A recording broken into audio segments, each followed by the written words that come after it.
14절입니다.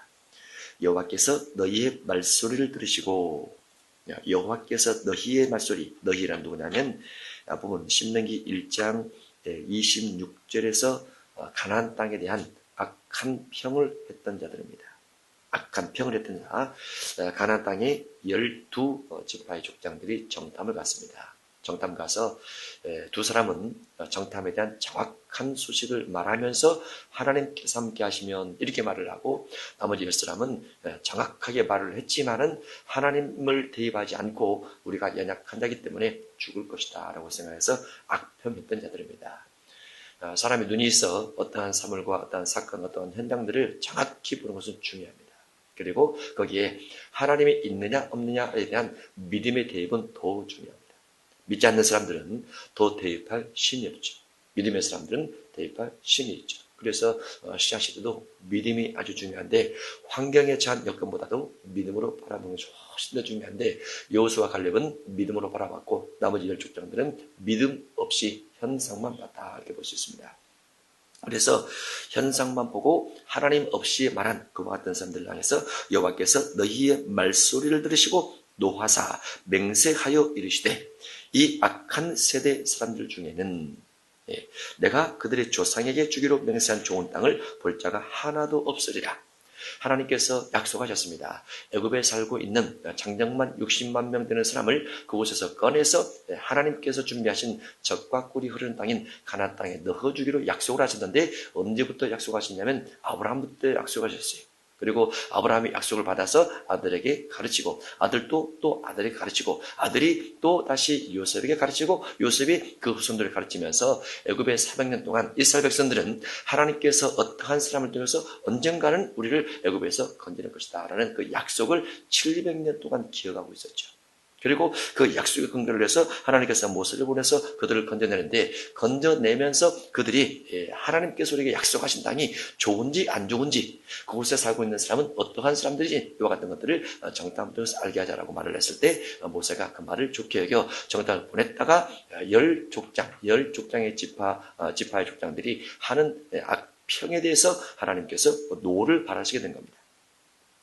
그래서 그들을 향해서 하나님께서 조상들에게 주기로 맹세한 좋은 땅을 볼 자가 하나도 없으리라 라고 해서 가나안 땅에 못 들어가리라, 이렇게 말을 하죠. 오직 여분의 아들 갈렙은 온전히 여호와께 순종하였은즉, 갈렙이 나옵니다. 갈렙은 여호와께 순종하였은즉, 여기서 여호와께 순종했다는 것은 갈렙도 똑같이 10족장들과 같이 가나안 땅에 살고 있는 여러 가지 악평할 수밖에 없는 환경을 봤지만, 그럼에도 불구하고 그의 머릿속에는 하나님께서 약속하신 약속에 대한 내용이 머릿속에 더 많이 들어있었다고 말이죠. 그리고 하나님께서 약속하신 약속의 말씀에 순종했다라는 거죠. 그러면 10족장들은 그 말씀이 없었나? 있었지요. 왜냐하면 이스라엘 민족이 애굽에 들어가서 400년 동안 있으면서 언제나 기다렸던 것은 언젠가 하나님께서 우리를 이 민족 가운데서 건져낼 것이다. 애굽에서 건져낼 것이다. 건져내서 하나님께서 약속하신 땅에 이르게 할 것이다 라는 기대를 갖고 살아왔었기 때문에 나머지 10족장도 가지고 있었어요. 그런데 현실적으로 가나안 땅에 살고 있는 족속들을 바라보니까 하나님의 약속에 대한 부분이 희미해지고, 현실적으로 바라보는 안악 자손들에 대한 장대함과 큼과 능력과 이와 같은 것들에 자기들의 연약함, 죽임당할 것 생각하니까 두려워진 겁니다. 그래서 하나님이 없는 사람처럼 두려떨면서 악평하게 된 거죠. 갈렙은 그렇지 않습니다. 하나님께서 함께 하시면, 하나님께서 능력 주시면, 하나님께서 약속하신 것은 절대로 변치 않는다라는 그 믿음을 간직하시고 순종했더라라는 거죠. 여호와께 순종하였은즉 그는 그것을 볼 것이요, 그가 밟은 땅을 내가 그와 그 자손에게 주리라. 그가 밟은 땅, 가나안 땅을 정탐하갔는데 40일 동안 정탐한 그 땅을 주리라. 하나님께서 주리라. 물론 현재적으로 아직 주어진 건 아닙니다. 하나님께서 갈렙에게 약속을 주는 거죠. 그런데 무엇 때문에 약속을 성취시켜 주신다고 말씀하시느냐? 그가 현실적 환경이 어려움에도 불구하고 하나님을 절대로 믿고 하나님의 약속을 절대로 믿는 믿음 때문에 그 땅을 주겠다라고 말씀하십니다. 신약시대도 이와 같은 부분에 적용받을 것이 많이 있죠.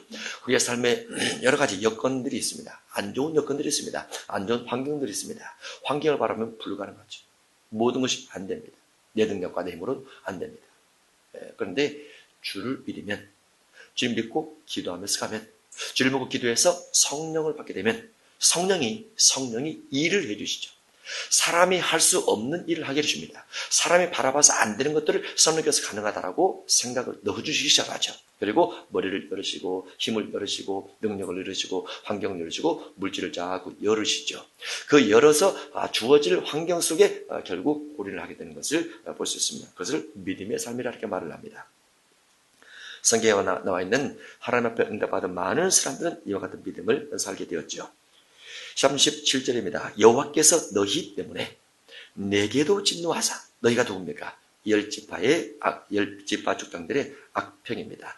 악평 때문에 모세에게도 진노하사 이르시되 너도 그리로 들어가지 못하리라. 너도. 우리가 모세가 가나안 땅에 들어가지 못한 이유가 반석을 명하여 물을 내야 되는데 반석을 쳐서 물을 냈기 때문에 하나님께서 진노해서 못 들어갔다. 이거 한 가지만 알고 있지만 여기에 또 한 가지 알고 있습니다. 정탐 사건 때문에 못 들어가게 된 겁니다. 그래서 목회자는 원망불평이 많은 성도와 같이 지내느냐 아니면 감사하면서 믿음을 가지고 가는 성도와 같이 지내느냐 이것은 아주 중요해요. 우리가 친구를 사귄다, 우리가 믿음의 교제를 한다라고 했을 때 믿는 믿음의 사람과 사귀느냐 아니면 누군가에 대해서 악평하고 정죄하고 비판하고 원망하고 이와 같은 사람과 사귀면서 우리가 신앙생활을 하느냐 이건 아주 중요합니다. 믿음의 사람들은 믿음의 비전을 가진 사람과 만나야 돼요. 그래야 힘도 생기고 용기도 생기고 그 가운데 성령께서 임하시기도 하죠. 그래야 우리의 미래가 밝아진다라고 볼 수 있습니다. 모세는 악평했던 열 지파 족장들 때문에 여호와께서 내게도 진노하사 이르시되 너도 그리로 들어가지 못하리라라고 하나님께서 가나안 땅을 막으십니다. 내 앞에 서 있는 눈의 아들 여호수아는 그리로 들어갈 것이니 너는 그를 담대케 하라. 여호수아가 하나님께서 이 부분에서는 갈렙에 대해서 순종하로 말미암아 가나안 땅 들어가라고 말씀하시고 여호수아에게는 그리로 들어갈 것이다라고 말씀하시는데 38절에 보면 여호수아가 담대함이 부족했다. 반대로 생각하라고 그러죠. 담대함이 부족했다. 담대함이 부족한 것이 무엇입니까? 연약했다고 말이죠. 두려워 떨었다고 말이죠. 걱정이 많았다고 말이죠. 근심이 많았다고 말이죠. 그런데 하나님께서 모세를 향해서 내 앞에 있는 눈의 아들 여호수아는 그리로 들어갈 것이니 너는 그를 담대케 하라면서 마음의 용기를 붙들어 넣으라고 말씀을 해주십니다. 그가 이스라엘에게 그 땅을 기업으로 차지하게 하리라. 그래서 갈렙에게는 단순히 들어가리라 이렇게 말하는데 여호수아에게는 그 땅을 기업으로 차지한다라는 것은 12지파 분배를 여호수아 중심에서 하겠다라는 거죠. 어떻게 보면 겁이 많은 여호수아에게 왜 하나님께서 이와 같은 사명을 주었을까? 여호수아가 온전한 믿음을 다 가진 사람은 아닙니다. 모세가 시내산에 올라가서 하나님 말씀을 받고 내려올 때 아래에서 풍류소리가 납니다.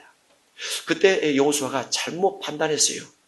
모세는 아니다. 저것은 풍류소리가 아니고 그 우상에게 숭배하는 소리다. 이렇게 분별하게 되죠. 그러니까 여호수아는 분별을 잘 못했다는 거죠. 또 우리가 여호수아 1장에 보면은 여호수아를 향해서 하나님께서 두려워 말라, 염려하지 말라, 내가 너와 함께함이라 이런 말씀을 반복적으로 주십니다. 이유가 무엇입니까? 그가 겁이 많았다는 거죠.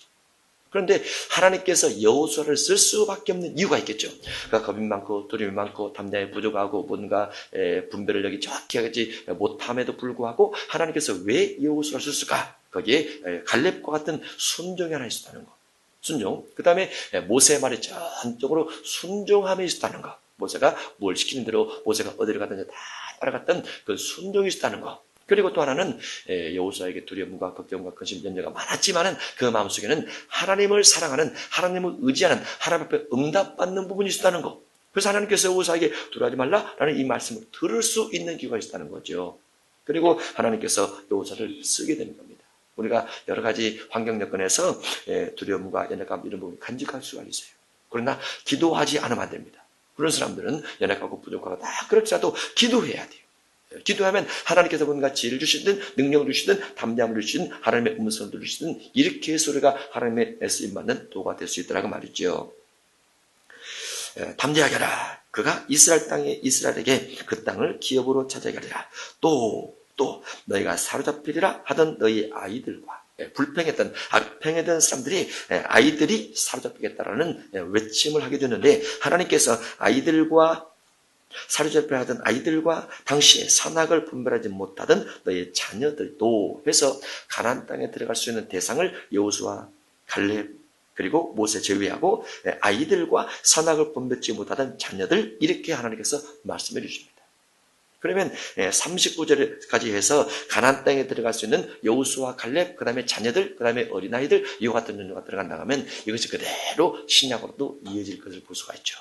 신약에도 갈렙처럼 돼야 가나안 땅에 들어갈 수 있습니다. 가나안 땅은 신약시대 보면 천국입니다. 또 여호수아처럼 되어야 가나안 땅에 들어갈 수 있습니다. 가나안 땅에 두려움 가운데서 기도해야 된다. 담대케. 그리고 여기 되어 있는 것처럼 아이들이 가나안 땅에 들어갈 수 있습니다. 아이들이 신약시대 아이들은 가나안 땅에 들어갈 수 있다는 부분이 어디에 기록됐느냐? 마태복음 18장에 되어 있습니다. 한번 보도록 하겠습니다. 마태복음 18장입니다. 1절부터입니다. 그때 제자들이 예수께 나와 이르되 천국에서는 누가 크니까? 예수께서 한 어린아이를 불러 그들 가운데 세우시고 이르시되 진실로 너희에게 이르노니 너희가 돌이켜 어린아이들과 같이 되지 않으면 결단코 천국에 들어가지 못하리라.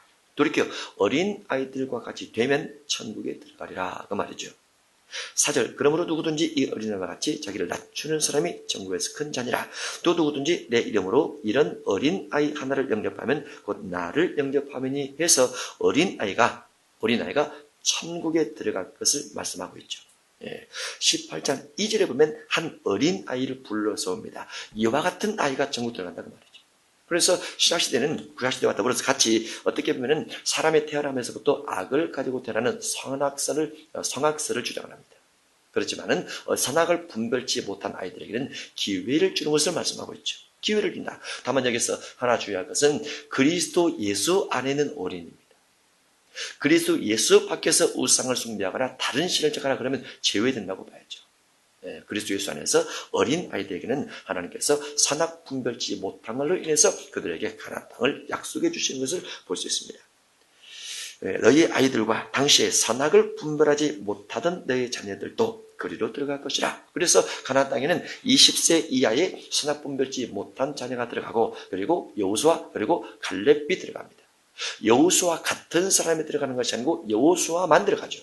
갈렙 같은 사람이 아니고 갈렙만 들어갑니다. 그러면 나머지 10지파 족장들을 말미암아 그 나머지 가족, 집안, 국가 전체가 못 들어가는 가운데 있고 1세대는 결국은 광야에서 다 죽었다 볼 수 있죠.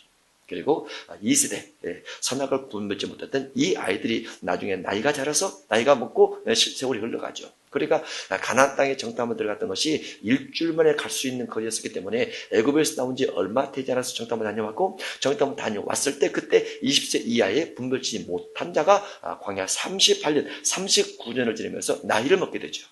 그래서 이 아이들이 20살 됐던 아이들 같은 경우는 가나안 땅에 들어갈 때 거의 60이 되었다 이렇게 볼 수 있습니다. 그리고 그들을 2세대라 이렇게 말한단 말이죠. 2세대 애굽에서 장성한 사람이 되어서 나왔다는 사람들은 1세대 그들 광야에서 다 죽게 되었고 2세대가 가나안 땅에 들어가서 12지파 땅의 분배를 받게 되는데 여호수아 한 사람, 갈렙 한 사람 그리고 이와 같이 자녀들과 어린 아이들이 들어가게 되었더라라고 되어 있습니다. 40절 너희는 방향을 돌려 홍해길을 따라 광야로 들어갈지니라 하시네. 방향을 돌려 아주 중대한 말씀이 되어 있습니다. 방향을 돌려. 원래는 일주일이면 갈 수 있는 거리이기 때문에 애굽에서 나와서 홍해바다 건너서 바로 가나안 땅에 일주일을 갈 수 있는 거리를 하나님께서 이제 돌리기 시작합니다. 문제는 이 돌리는 것이 장정만 60만 명이나 되는 사람을 하나님께서 그들의 신앙적 인생을 따라 신앙의 상태를 따라서 그들의 인생을 돌린다는 거죠. 신앙의 상태에 따라서 인생을 돌린다. 아주 중요하죠. 그러면 신앙이 어때하면 인생이 돌아갈 수도 있고 신앙이 바르면 인생이 돌아가지 않을 수도 있고 그런다는 거죠. 어떤 사람은 신앙이 그래서 인생을 돌아서 연 걸려서 나중에야 깨닫고 가는 사람도 있습니다. 나중에야. 바로 가는 것이 지혜죠. 바로 가려면 어떻게 무엇이 필요합니까? 여호수아 갈렙도 이 방향을 돌려갈 수 있는 상황에 따라갈 수밖에 없지만은 만약에 원망 불평하지 않는 사람들을 만났더라면 지켜갈 수 있죠. 그리고 10지파 족장의 원망 불평으로 인해서 이스라엘 전체가 영향을 받아서 다 방향을 돌려가게 되는데 방향을 돌려서 가게 된 가장 근본적인 것은 원망입니다. 원망. 정탐을 다녀오고 나서 그 10지파 족장들이 가장 많이 했던 것이 원망이에요. 원망. 그래서 고린도전서 10장 10절에 보면은 원망을 때문에 가나안 땅에 들어가지 못했던 악을 향한 그들이 결국은 들어가지 못했다. 이렇게 된단 말이죠. 그래서 원망이 우리의 신앙생활의 가장 큰 장애 요소가 되고 짧은 거리를 갈 수 있는 것을 길게 돌아가는 잘못된 인생을 살게 되더라라고 볼 수 있습니다. 또 원망을 하게 되면 원망이 비판과 연계되어 있어서 마태복음 7장 1절과 야고보서 4장 11절에 있는 비판, 그 다음에 로마서 13장, 14장에 있는 음식 비판, 이와 같은 부분과 연계돼서 비판하고 원망하고 비판을 하게 되면 그만큼 하나님께서 내 인생 행로를 돌이킨다는 것인데 그것은 지식과 죄를 주께서 정로를 갈 수 있는 생활들을 무너뜨린다. 이렇게 볼 수도 있습니다. 너희는 방향을 돌려 홍해 길을 따라 광야로 들어갈지니라 하시네. 홍해 길을 따라 광야로 들어갈지니라 하시네. 너희가 대답하여 내게 이르기를 우리가 여호와께 범죄하였사오니 하고 분명히 회개를 합니다. 분명히 회개를 하는데 범죄하였사오니 우리 하나님께서 우리에게 명령하신 대로 우리가 올라가서 싸우리다 하고 너희가 각각 무기를 가지고 경솔히 산지로 올라가려 할 때에 분명히 회개를 하는데 이 회개가 무슨 회개냐? 하나님의 심판이 두려움에 대한 회개지 광야길을 돌려서 보낸다고 하니까 그것에 대한 회개지 앞에 있는 원망과 불평과 이와 같은 것에 대한 회개가 아니라는 거죠. 그래서 우리가 사람들이 회개를 할 때 핵심적인 회개가 무엇인가를 아는 것은 중요합니다. 핵심적인 회개가 무엇인가? 하나님께서 내게 원하시는 죄의 목록이 무엇이고 그 죄에 따라서 내가 무엇을 어떻게 회개하고 있는가 이것을 아는 것은 아주 중요해요. 분명히 회개를 했습니다. 여호와께 범죄하였사오니 우리 하나님께서 우리에게 명령하신 대로 우리가 올라가서 꼭 믿음 있는 표현 같아요. 믿음 있는 표현 그건 아닙니다. 싸우리다 하고 너희가 각각 무기를 가지고 경솔히 산지로 올라가려 할 때 여호와께서 내게 이르실 때 너는 그들에게 이르기를 너희는 올라가지 말라 싸우지도 말라 내가 너희 중에 있지 아니하니 너희가 대적에게 패할까 하노라 하시기로 하나님께서 함께하지 않겠다라고 되어 있습니다. 함께하지 않겠다. 이 부분이 마태복음 17장의 변화산에서 예수님께서 모세와 엘리야 더불어 대화를 하시고 내려오시니까 예수님의 제자들이 귀신 들린 아이를 치료하지 못해서 그 아버지와 논쟁을 하고 사람들이 모여있는 상태가 있었습니다. 그때 예수님께서 그곳에 오셔서 하는 말씀이 내가 얼마나 너희와 함께 있으리요? 라는 부분이 있어요. 예수님께서 함께하지 아니하면 귀신을 쫓을 수 없더라고 말이죠. 예수님께서 함께 해야만 예수님의 제자들이 귀신 줄 수 있더라고 말이죠. 그러면 여기도 산지에 올라갈 할 때 여호와께서 함께해야 전쟁이 이기게 되는데 여호와께서 함께하지 않는 상태에서 자기 열정만 가지고 나갈 때 주님께서 그들과 함께하지 않으므로 패하겠다라고 되어 있어요. 패배죠. 하나님께서 함께하느냐 함께하지 않느냐 이것은 신앙생활이 아주 중요합니다. 아주 중요하죠. 대적에게 패할까 하노라 하시기로 내가 너에게 말하였으나 너희가 듣지 아니하고 안 들었어요. 원망하고 불평하고 시기하고 질투하고 두려워하고 무서워 떨었던 하나님 없는 것처럼 생각했던 그 삶에서 이제 하나님께서 모세를 통해서 올라가지 말라라고 말씀함에도 불구하고 거역하고 올라갔는데 하나님께서 그들이 피하리라라고 말씀하면서 거역하고 올라가게 됩니다. 여호와의 명령 거역하고 거리낌 없이 산지로 올라가며 그 산지에 거주하는 아모리 족속이 너에게 마주 나와 벌떼같이 너를 쫓아 세일산에서 쳐서 호르마까지 이른지라 해서 완벽하게 전쟁에 빼서 도망다닙니다. 하나님께서 함께하지 않으면 전쟁이 집니다. 신앙적 삶에도 주님께서 얼만큼 동행하느냐 아주 중요합니다. 주님께서 내 삶에 얼만큼 동행하느냐 내가 성령 충만을 받고 능력 충만을 받고 어떻게 기도하며 살아가냐 이거 중요해요. 주님께서 함께 할 수 있도록. 여러분이 어려움 만나면 어려움을 놓고 여리고를 한번 해보시기 바랍니다. 여리고 기도. 집에서도 괜찮습니다. 자기 방에서도 괜찮습니다. 그저 몇 발자국, 서너 발짝 돌을 수도 있어요. 근데 그 한가운데 무엇을 넣느냐? 원수를 넣는 거죠. 해결되지 않는 문제를 넣는 거죠. 그리고 주야! 하고 마음을 먹어서 돌아가는 겁니다. 이 열의성 난공불락의 요새 내가 무너뜨릴 수 없습니다. 내 힘은 안 됩니다. 지식이든 지혜든 물질이든 능력이든 재능이든 내 힘은 안 됩니다. 이것도 무너뜨릴 수 없어서 하고 열의고 있어요. 그리고 성경 걸로서 소리 지르고 물론 이제 집에서 하다가 소리 지르면 식구들이 이상한 생각하니까 저처럼 이렇게 소리 죽여서 이렇게 하는 거죠. 기도할 때도 이렇게 하는 거고. 하나님은 살아계십니다. 하나님은 죽지 않았어요. 가만히 생각해 보세요. 내가 기도하는 기도 제목에 대해서 하나님께서 관심을 가지고 계시는지, 관심을 갖지 않고 계시는지, 하나님께서 살아계신 하나님처럼, 살아계신 아버지처럼 응답을 주고 있는지, 아버지처럼 용돈을 주고 있는지, 아버지처럼 내 건강에 대해서 관심을 갖고 있는지, 육신이 아버지처럼 내 지식과에 대해서 관심을 갖고 있는지 생각해 보세요. 하나님은 정확하게 육신의 아버지보다도 정확하게 살아계심에도 불구하고 그 아버지 앞에 기도해서 응답을 받지 못했다고 하면 문제가 있는 거예요. 하나님과 나 사이에 가로막힌 것이 있는 겁니다. 믿음의 부족이죠. 한마디로. 그래서 그 믿음을, 강력한 믿음을 달라고 욕심을 내어서, 힘을 내어서, 열정을 다해서 막 기도하는 거죠. 예, 우리가 누가복음 18장에 보면은 간절한 기도, 부르짖는 기도, 예, 그것이 응답 비결이라고 되어 있어요. 기도해서 얻어내야지. 하나님이 살아계시기 때문에, 지식과 재료도 살아계시고 능력과 물질로도 살아계시기 때문에 그 하나님 앞에서 얻어내야 됩니다. 싸움이죠. 전쟁과 같죠. 본문에 나와 있는 악평한 자들은 온전히 회개가 되지 않는 상태에서 올라갔기 때문에 하나님께서 그들과 함께하지 않았고 그들은 전쟁에 패해서 도망가게 됩니다. 45절, 너희가 돌아와 여호와 앞에서 통곡하나. 여호와 앞에서, 하나님 앞에서 통곡하나. 하나님 앞에서 간절히 눈물 뿌려 기도하지만